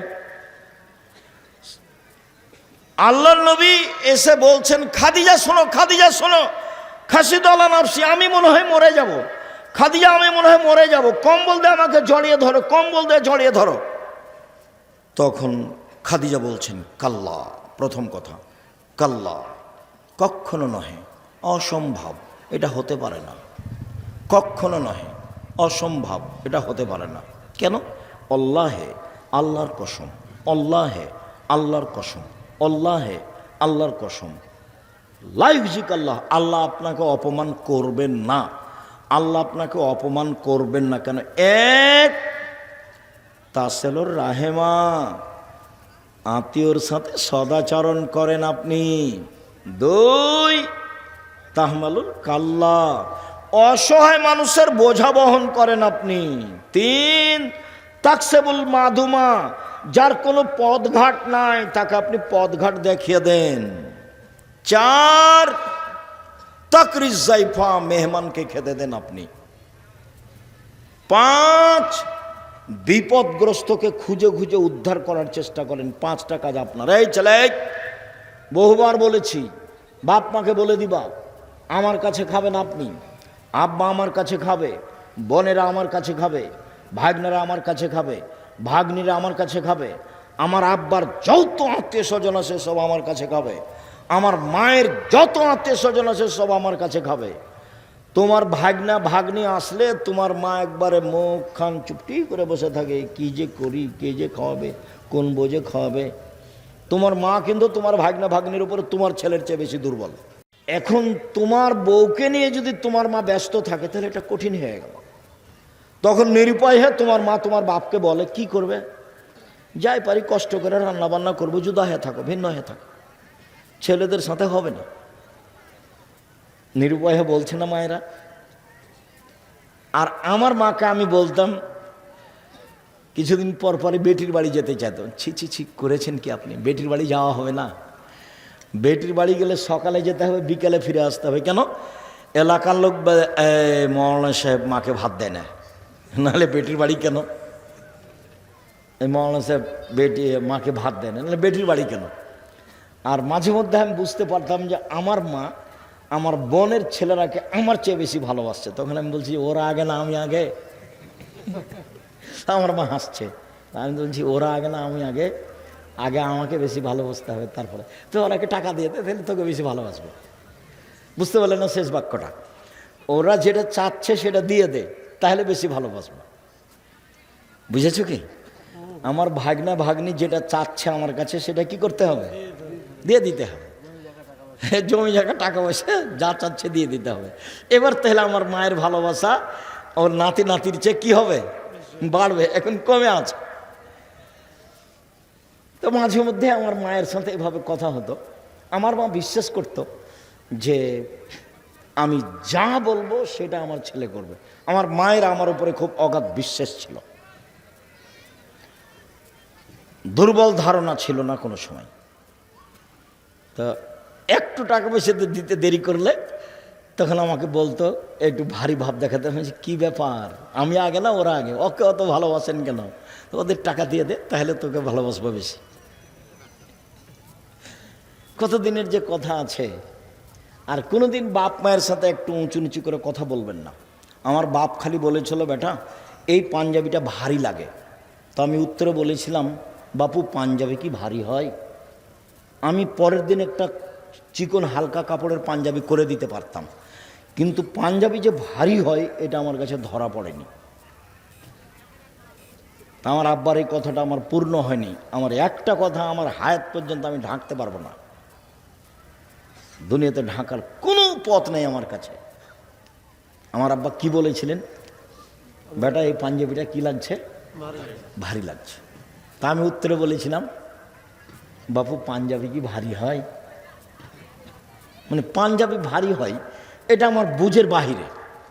আমি তো এখন বুঝি যে পাঞ্জাবি ভারী লাগছে। আমাকে আব্দুল সামাদ সালাফি বলছেন, আল্লাহ মাগফিরাল্লাহু রহমু, আব্দুর রাজ্জাক শীতের দিন এভাবে চলিও না, একটা গেঞ্জি আছে আর একটা পাঞ্জাবি আছে, আর যে তুমি কোনো কাপড় পরো না, এভাবে চলতে পারবা না, এভাবে বাঁচবা না, এভাবে আমাকে বলছেন আব্দুল সামাদ সালাফি। আর দুরুল হুদা আইয়ুবী নাম শুনেছেন কিনা আপনারা? ওই জি।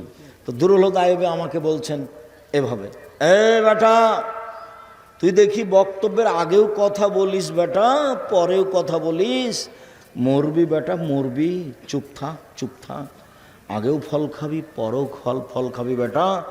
65 বছর থেকে বক্তব্য দিচ্ছি। কত বছর থেকে? 65 বছর থেকে। কথা কম বলিস, মানে দেখে যে আমি সবসময়, মানুষ আমার সাথে থাকাই লেগে, তো মানুষ কথা বলে, তো আমি আর কি করি, মানুষের সাথে বলতেই থাকি। তো উনি যখন ঢুকলেন তখনও দেখছি কথা বলছি, বের হচ্ছেন তখনও দেখছেন কথা বলছি, যার কারণে এভাবে বলছে, কথা কম বলিস বেটা, চুপ থাকিস, মরবি রে বেটা মরবি, এভাবে চলে, এভাবেই বলছেন আমাকে। আর ফল খাবি ফল, আগেও খাবি পরেও খাবি, ফল খাবি, এই কথাটা বলছেন আমাকে। মনে হচ্ছে কালকের কথা, দুরুল হুদা আইয়ুবীর কথা।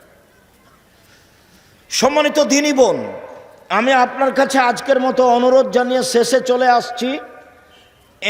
এক, স্বামীর সাথে প্রেম প্রীতি ভালোবাসে আগে থাকতে হবে। দুই, বেশি বেশি সন্তান দিতে হবে। তিন, স্বামীকে সান্ত্বনা দিতে হবে। সান্ত্বনা, খাদিজা বললেন কখনো নহে, অসম্ভব, এটা হতে পারে না, আপনার কোনো দুর্ঘটনা হবে না, আপনি এই করেন। আর আপনার কথা বলি, আপনার স্বামী যদি এসে বলে এই খুব বড় বিপদ হয়ে গেছে, কি করা যায় কি করা যায়, তাহলে আপনি বলবেন কেন গেলে কেন গেলে কেন গেলে, তোমাকে তো নিষেধ করলাম যায় না, তোমাকে তো নিষেধ করলাম যায় না, তুমি কেন গেলে, তোমার স্বভাবই খারাপ, ঠিকই হয়েছে, তুমি কেন গেলে। দেখেন, ওটা হলো খাদিজা, এটা হলো আপনার স্ত্রী খাদিজা রাদিয়াল্লাহু আনহা। দেখেন, তারপরে বলছেন চিন্তা করবেন না, চলেন চাচার কাছ থেকে দেখে নিয়ে আসে ওরা কমির নাও। এখানে আরেকটু, হুদায়বিয়ার যুদ্ধ হলো না, কাবা ঘরে ঢোকা গেল না, ফিরে আসবেন। সাহাবীরা বলছেন ফিরে যাব না, কাবা ঘরে ঢুকবো, তারপরে কোনো কথা।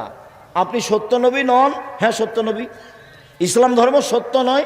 হ্যাঁ সত্য। আপনি বলেননি যে কাবা ঘরে ঢুকবো? হ্যাঁ বলেছি, তবে এই বছরে ঢুকবো এই কথা বলিনি।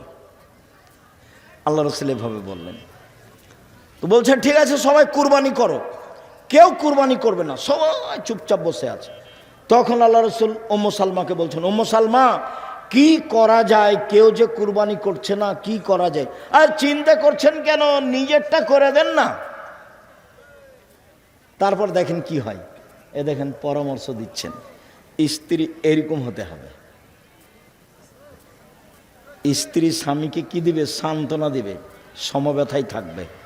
সম্মানিত দিনী ভাই বোন, আপনি আমার দিনী বোন আব্দুর রাজ্জাক সাহেব শোনেন, আপনি তো জানেন না আমার স্বামীর মুখখানি এত খারাপ যে তার মুখের দিকে আমি তাকাতে পারি না, গালি ছাড়া তার মুখে কিছু নেই। এরপরে আপনাকে আমি বলছি, আপনি ধৈর্যের পরিচয় দেন। ধৈর্য বড় জিনিস, ধৈর্য দিয়ে আপনি সফলতা অর্জন করতে পারবেন। শাশুড়ির কথা ভিতরে রেখে চলেন, শ্বশুরের কথা খেয়ে নিয়ে ভিতরে রেখে চলেন। স্বামীর অন্যায় অবিচার ধৈর্যের পরিচয় দিয়ে থাকেন, ফল ভালো হবে ইনশাল্লাহ, ফল ভালো হবে ইনশাল্লাহ। আর আপনাকে বলে যাচ্ছি, স্ত্রীর সাথে গালি দিয়েন না, ওর সাথে গালিগুলোজ করিয়েন না, ওকে নিন্দা করে কথা বলিয়েন না, ওকে গালি দিয়েন না, যে কাজ করতে পারবে না সে কাজ করতে দিয়েন না, সহযোগিতা করিয়েন। আমি এখন বুঝতে পারি আমাদের চাঁপাইনবাবগঞ্জের গতি, কত কষ্ট করে ভোর রাত্রে উঠে যাতাই ওই আটা তৈরি করেছে, হাতে রুটি বানাবে, আবার ঢেঁকিতে ধান ভেঙে ভাত রান্না করবে। ঘুম থেকে উঠে আগে আটা রেডি করে নিয়ে এসেছে, তারপরে গরুগলা বের করেছে, তারপরে রুটি তৈরি করেছে, রুটি তৈরি করে মাঠে দিয়ে পাঠিয়েছে, তারপর ওখান থেকে উঠে গহিলটা সাফ করেছে, গোবরগুলো বাইরে ফেলেছে, তারপর ওই নোন্দা বুঝেন কি না, নোন্দা গঠা তৈরি করেছে। এরপরেও পানি দিতে সময় পায়নি, নাইন দে চারিতে গরুর তারি, নাইন বুঝেন কি না, চারিতে। এখন এসে দেখছে স্বামী যে পানি দেয়নি, তখন একবারে খেপে কি যে বলছে, লাঠি তোর অমুক তোর তমুক এই সেই, যে কত যে অকৃতজ্ঞ স্বামী। কোনো দিন তারা এগুলো কাজকে কাজই মনে করলো না, অথচ মহিলাটা ভোর রাত থেকে কাজ করছে, তার একটুকু কৃতজ্ঞতা প্রকাশ করলো না। তুমি অনেক করেছো, তুমি অনেক করেছো, তোমার শুক্রিয়া। জীবনে কেউ জাযাকাল্লাহ খায়ের বলতে জানে না, বলেই না। তোমার শুক্রিয়া আদায় করে তুমি অনেক কিছু করেছো। স্ত্রীর শুক্রিয়া আদায় করবেন, খুশি হবে। আপনি তার সাথে ভালো আচরণে চলেন, শান্তি পাবেন বেশি। দুইজনে খুব ভালো আচরণে চলার চেষ্টা করেন, শান্তি পাবেন বেশি। শুক্রিয়া, জাযাকুমুল্লাহ খায়ের। সকল দিনই ভাই বোনকে 5 ওয়াক্ত সালাত জরুরিভাবে আদায়ের জন্য অনুরোধ জানাচ্ছি। 2 হালাল রুজি, 3 কোরআন তেলাওয়াত, 4 আড্ডা পিটা হারাম। একটা মোবাইল নিয়ে একটা দোকানে আড্ডা পিটা হারাম। ভালো আচরণে পরিবারের সাথে থাকার চেষ্টা করেন, আর যেটা প্রয়োজন সেটা আল্লাহর কাছে চান। ভোর রাতে চাইতে পারলে সবচেয়ে ভালো। সকলের কল্যাণ কামনা করে। বই পুস্তকই গাড়িতে ছিল আমাদের, কই তুমি কি বই পুস্তক নিয়ে এসেছো? গাড়িতে আছে বই পুস্তক, আমাদের ড্রাইভার কোথায়? যাক, শুক্রিয়া, জাযাকুমুল্লাহ খায়ের। যদি বই পুস্তক থাকে একটু খোঁজ নেন। আমি আপনার অনেক মানুষ হয়েছেন, জায়গার তুলনায় সকলের কল্যাণ কামনা করে আমি কথা শেষ করছি। আমার প্রশ্ন হলো, আমি একজন বন্ধ্যা, আমার কোনো সন্তান নেই, আমার 7-8 বিঘা জমি আছে, আমার 2টি বোন ও 1টি ভাই আছে, আমি কাকে কতটুকু জমি দিতে পারি? এগুলো ওনার নিজের না স্বামীর? এগুলো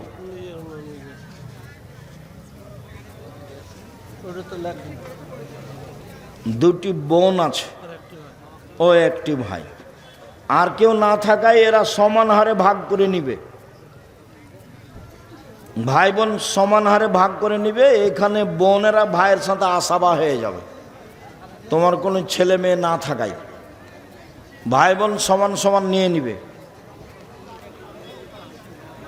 আর তোমার বাপ মা যদি বেঁচে থাকে তাহলে আগে ওদেরকে, বাপকে দিতে হবে, মাকে দিতে হবে 3 ভাগের 1 ভাগ। আর এখন যদি বাপ বেঁচে থাকে সব সম্পদ তোমার বাপ নিয়ে নিবে। তোমার বাপকে 6 ভাগের 1 ভাগ আর তোমার মাকে 3 ভাগের 1 ভাগ দেওয়ার পরে বাকিটুকু ভাই বোন ভাগ করে নেবে। পেটে মারা যায় তার আঁকিকা নেই। 7 দিনের আগে বাচ্চা মারা গেলে আঁকিকা নেই। 7 দিনের আগে বাচ্চা মারা গেলে আঁকিকা নেই। স্যার, আপনি নাকি হযরত ইব্রাহিম আলাইহিস সালামকে জাতির পিতা মানেন না। আমার করার কি আছে? জাতির পিতা তো আদম আলাইহিস সালাম। তুমি মানেছো, তুমি ভুল করেছো, তোমার নেতাও ভুল করেছে।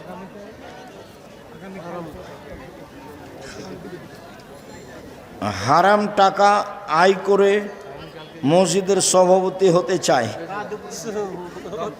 মানুষের দোষ উল্লেখ করতে হবে না।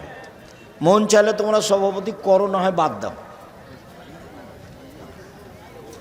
কোনো অমুসলিমের বাড়ির পালিত গরু কুরবানি করা যাবে? যাবে, কোনো সমস্যা নেই। গরুর ওপরে কোনো বিধান চালু নেই, কিনে নিবে বাস।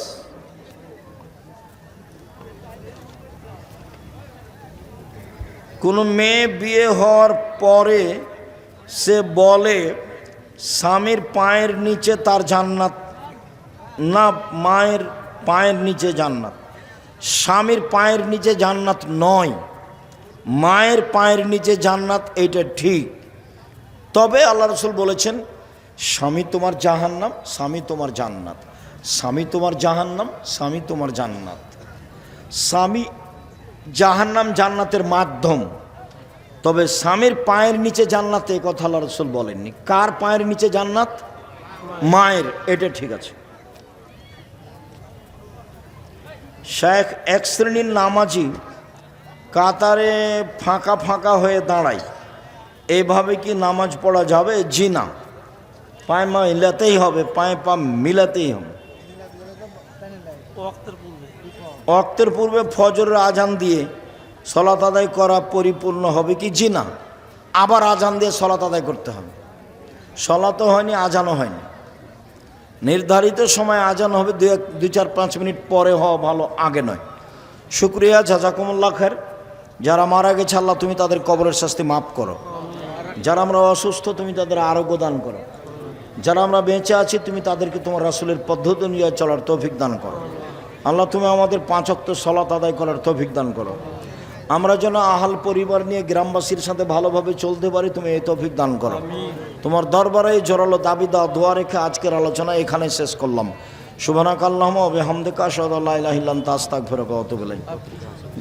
ও পত্রিকা আছে তো পত্রিকা আপনারা নিয়ে যান, 25-30 টাকা দাম, সবাই নিয়ে যান। 50টা প্রশ্নের উত্তর আছে, এটা যেন আপনার কাছে বেশি ভারী না হয়।